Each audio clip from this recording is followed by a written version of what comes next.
Chapter 12, Day 4, Third Floor, Drug. The level of a talent has risen. Punching, level 3 to level 5. Related abilities are increased. Compulsion, level 1 to level 3. Related abilities have increased. Murder, level 1 to level 2. Related abilities have increased. Reflex has exceeded the limit. Reflexes, 11.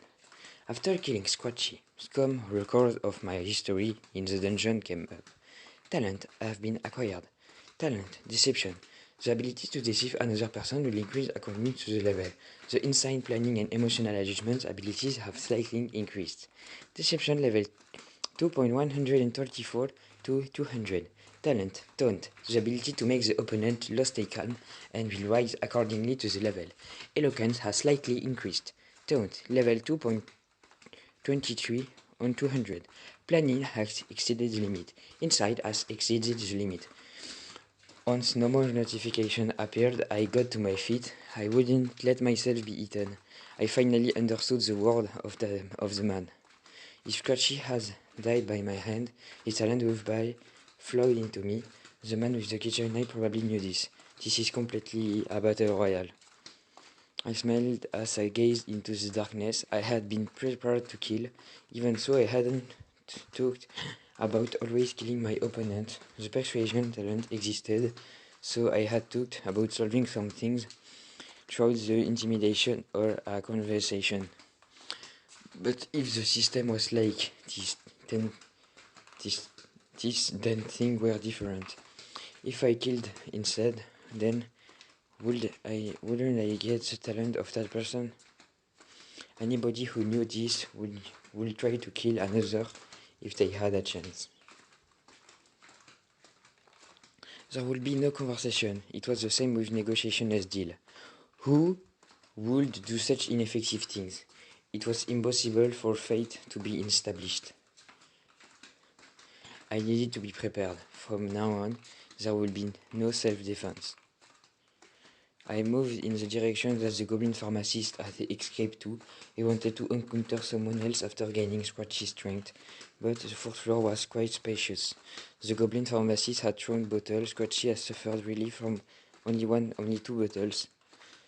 If I would obtain them, then I would gain an advantage when fighting others. The level of a talent has risen. Cartography, level 4 to level 5. Related abilities have increased. Opening benefit and received from reaching level 5. Technique, mental image. A technique that allowed you to record image and letter on a mental piece of paper.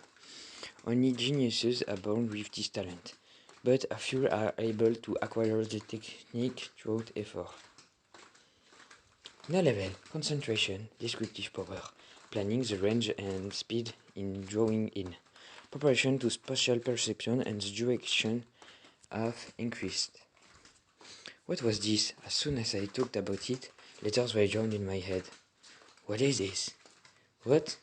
Normally, when visualizing words appear in my head, they would disappear after a few seconds, but it was like a piece of paper actually appeared in front of me.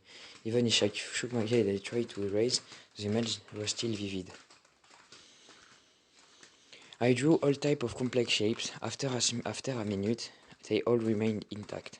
Then, what could happen if I tried to draw a map like this? Cartography, 11.5.2 on 106 and 1600. It worked. It was a remarkable advantage. So far, my hands were always on my cell phone, then moving through the dungeon. I would have to quickly put my cell phone away when a monster emerged. Now it wasn't necessary anymore. My hands were free. I could respond more quickly. I raised my hand into a combat distance and prepared for any bottle that could come flying. One step forward, another step.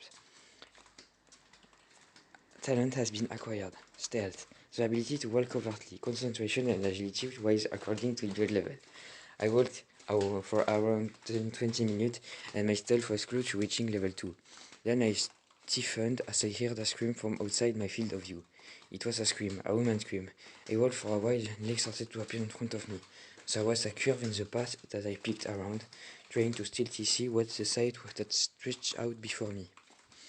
Just like the hallway last time, the source of light were torches. There was a village in a white space, with conical tents and goblins scattered around them. The screams were coming from them. I had to pass through the area that the scream came from anyway. I moved my head and I slightly thought and shouted as loudly as hard as I could. Kah! Kah! The goblin among the tents reacted. I immediately pulled back. My fists were waiting in front of the curved path. Within a second, the first victim popped out from another corner. Kick! My fist landed straight into its face. Bakak! The hit made the goblin stumble backwards and become entangled with the ones behind it. The terrain was good, the curve of the narrow passage was to my advantage. No matter how many goblins came to me, only one or two could attack at a time, and there was no need to worry about things thrown from a distance.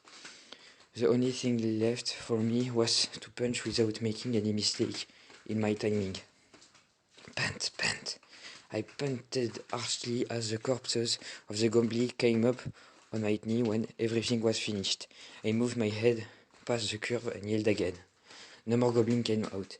I walked between the tent and looked carefully at each one.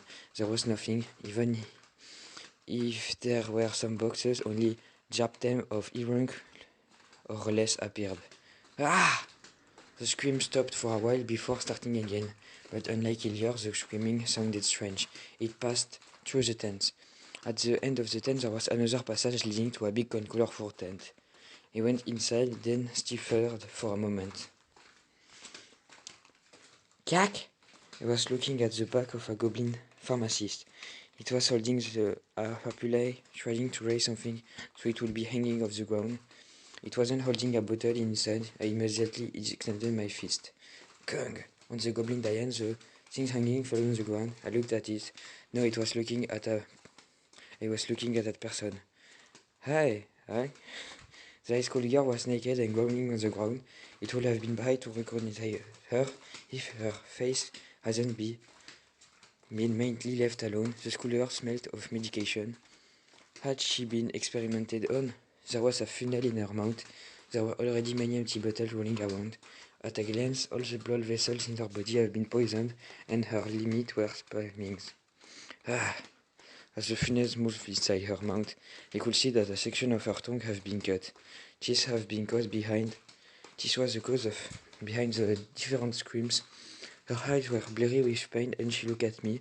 Astonishment crossed the pain-filled face. Her body wiggled desperately. I took one step forward. Please. What are you saying? Don't do. It wasn't help me, but don't do it. What should I do? What shouldn't I do? It seemed she was conscious of her nakedness. She was on her knees and used both her hand to cover her groin. I didn't take care about her nakedness. She thought I would do something. The motion was something she did unconsciously. Tears from her eyes as she begged, please. I thought about tearing her apart. To be honest, there was still some anger remaining. I feel being framed for rape was a very disgusting experience. The schoolgirl had a lot of HP less, but she was paralyzed and couldn't move her body. If I wanted, I could make her feel pain until she died. It was a shame, but that woman did absolutely want to go through. I approached Agni and felt her and clamped down. Close your eyes. Hi, I will kill you, but I won't do anything shameful. Her eyes gazed at me. I raised a fist. I'll finish as painless as possible.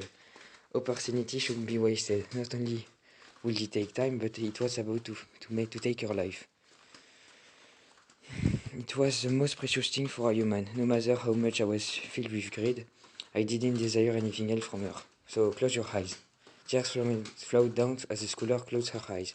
Fear? No, it was subtle, but it felt different. Relief? Maybe it was remorse. Sorry, really, sorry. I accepted her apology as I foamed a fist. Jarang. Look. I was in shock for a moment. My whole hull filled west. Fragment of broken glass fell to the ground. I turned to look and there was a goblin pharmacist at the entrance of the tent. There was apparently one left, but there was nothing wrong with my body. I immediately turned and rushed to the entrance and I tackled the goblin. Yak yak! I struck the back of his head, 2 hits, 3 hits. The floor was soaked with the blood of the goblin. Blood? Why was I breathing? Ah, nose blood. My body started wobbling. I raised my hand from the ground, nose mountain high. Blood dripped on the floor, escaping from evil hole of my face. Activate. Limiter release. The dizziness didn't disappear. I tried to stand up only for my head to hit the ground. Current balance 150 to 140. Poison, bleeding, never paralysis. Health is reduced by 1 every second. No, I still have a lot of HP less. This is too much. Something was spat between my lips. My eyes couldn't open, so I had no way of knowing what it was. I just knew that my bitter liquid was being poured into my mouth. Dry. You should drink it all. But was that it? No, before what? Who? But by the question didn't emerge from my mouth as I lost consciousness again. My eyes opened, and I sat up. I was inside the goblin tent. It was the tent where I found the schoolgirl. I turned to look, but the place where the schoolgirl had been was empty. Ah, there was a little surprise noise. I looked back and saw the schoolgirl. She was fine. Of course she was naked, but she was all. She was standing on her own feet and watching me. All the poisoned blood vessels and wounds were gone. Excuse me. Her mouth only opened slightly, but I was certain. Her severed tongue has grown back again. Hey, what are you? I frowned and approached my clenched feet. I knew the situation and I didn't know what she was, but the girl has fully recovered from her wounds. She was the one who poured something down my throat. But the question was why she did it. If she killed me, then she could get everything. What are you up for, if you don't answer? It doesn't matter if you kill me, huh? Ah, no. I mean that it is no use if you kill me right now. So, I want to stay here a bit more. The girl stiffened like she realized what strange thing we was saying. First of all, receive this. She handed me over a bag full of clothes. They're all safe. I've tried it. I didn't know what was going on. End of chapter 12.